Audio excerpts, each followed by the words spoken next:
Hi Year 9.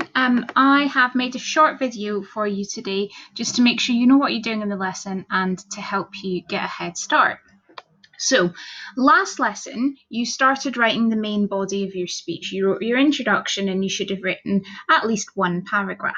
Now, by the end of today's lesson, you're going to hopefully have your first draft written. You may need to do a little bit on Tuesday, but that's okay. You're going to have the majority of your first draft written. And I know some people are a little bit ahead already, but I would still encourage you to make sure that you watch the video, make sure that you're taking the advice about how to write the speech.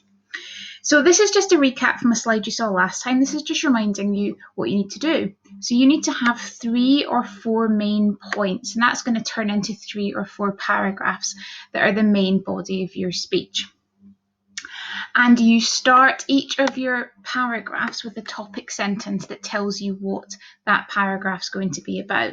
So remember, last time we looked at this example, this was the topic sentence that tells us that the paragraph is going to be about the NHS. And then you use 2 rhetorical or persuasive devices per topic.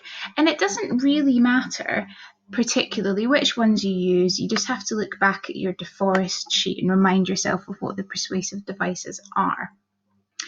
So I'm not going to talk through this again because we talked through this last time, but this is just a reminder of what a paragraph might look like. You've got your topic sentence, and then you've got some more details to support it, and you've got the rhetorical or persuasive devices. Now, what you will be following, and I'll attach this to the lesson, you're going to be following this planning sheet to help you write your speech. If you're super confident and you want to do something slightly different, then that's okay, but I think the vast majority of people will find this really helpful. So, you don't need to do this one because you've already decided what your topic's going to be. You've already done your planning, so you've done number 2 already. You've already written your opening, you did that last lesson. And you have written your first main paragraph. But what I'm going to do, because I know some people they got a bit stuck last time on how to do their main paragraph. This is giving you some advice about what to put in your main paragraph, your first main paragraph, if you're not sure. If you're not sure what to do, then put ethos into your main paragraph. And remember, ethos is when you say how you're related to the topic, what you know about it, how it affects you. So this is an example for your first main paragraph if you didn't write it last lesson. Explain in more detail why the topic is important or relevant to you. Take one of your topic key points and write a paragraph about it. Start with a clear topic sentence and include, we've actually said now, 2 rhetorical devices. So I'm just going to change that. 2 rhetorical devices.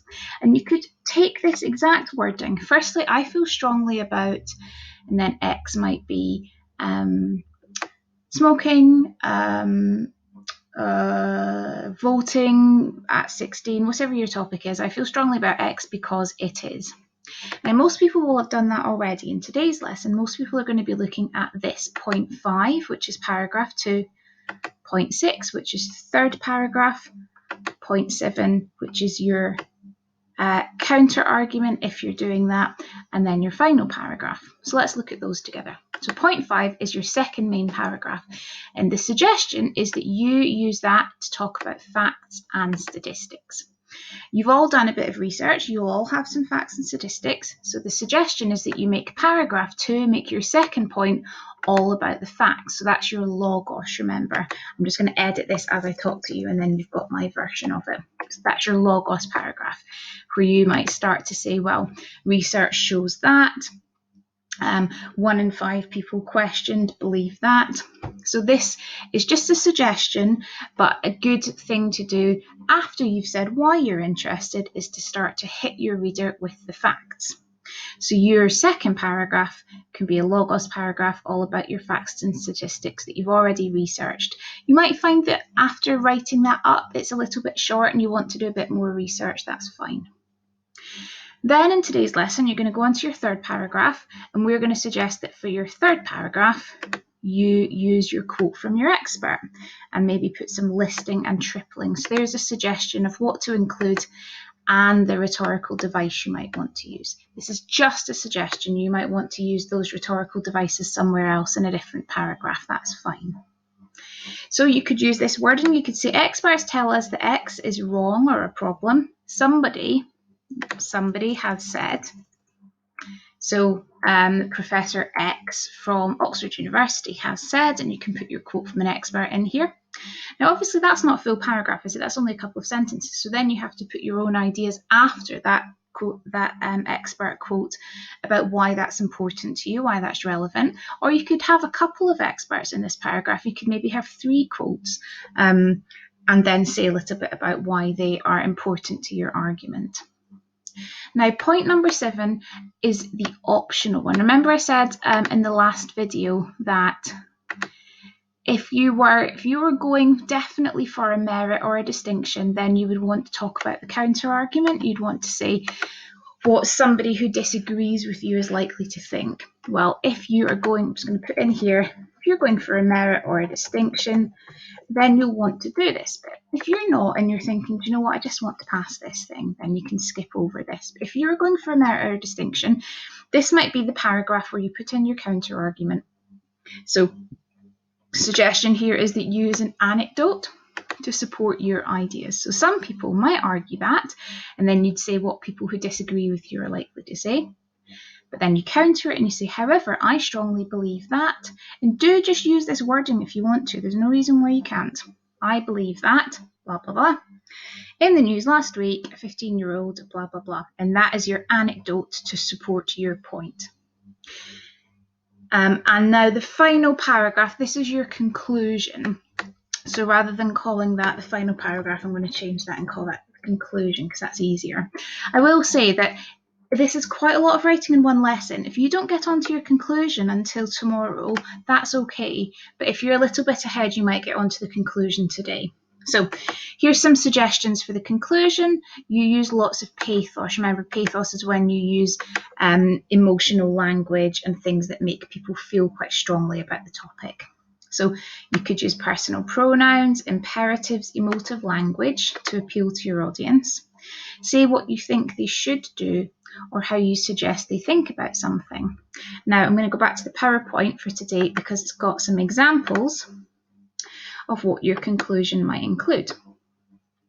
So here, this just is very similar to what I've just read out on the planning sheet, but here's some examples. You could start your conclusion by saying, unless we do something, then this will happen. So talking about cause and effect. Or you could use the call to action. You could say, make the decision today. Say you want people to use the smoking example, stop smoking, make the decision today, stop smoking, blah, blah, blah. You could have repeated imperatives, stand up for, appeal to character. So if you believe in equality then, or appeal to emotion, this cruel, degrading practice must stop. Appeal to people power. Together we can make a difference. So again, you can use that exact wording. You could even do a couple of these together. You don't have to just choose one. You could choose a couple of these for your conclusion. And I'm not going to talk it through with you, but you'll have a chance to read this. This is an example conclusion to the smoking example that's run all the way through this. And that's that slide again with the examples of what you might want to do for your conclusion. So you're going to get this PowerPoint. You're also going to get this planning sheet. And today, well, now, as soon as you finish watching this video, you're going to write your second paragraph, your third paragraph, and then you're going to do your counter argument if that's something that you're doing, or you're going to go to your conclusion if you're finished, and then your first draft is going to be done. But remember, you're going to aim to do your first draft today, and if you need to do a bit of writing tomorrow, then that's okay as well. And also, lots of people are getting a bit panicky and saying it might not be perfect. It's just your first draft, so that's absolutely fine. We're not expecting perfection now. You're just doing your best with your first draft, then I'm going to mark it and give you some feedback. Okay, so you're going to start watching the video now, and you're going to start writing your second and third paragraphs.